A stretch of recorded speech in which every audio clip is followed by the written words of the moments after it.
আসসালামু আলাইকুম, সবাইকে ঈদ মুবারক। তো আজকের কুরবানির ভিডিও নিয়ে চলে আসলাম সবার মাঝখানে, সবাই উপভোগ করেন। তো ছুরি টুরি সব কিছু নিয়ে রেডি হয়ে আছি, এখন জবাইয়ের কাজ শুরু হয়ে যাবে ইনশাআল্লাহ।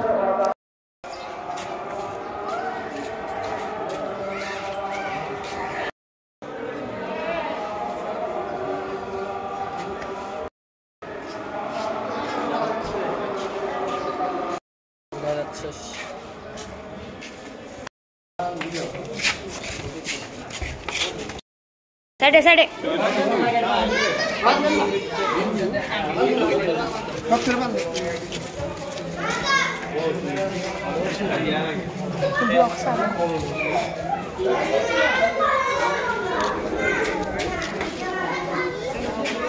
এত বিন মারা লাগলো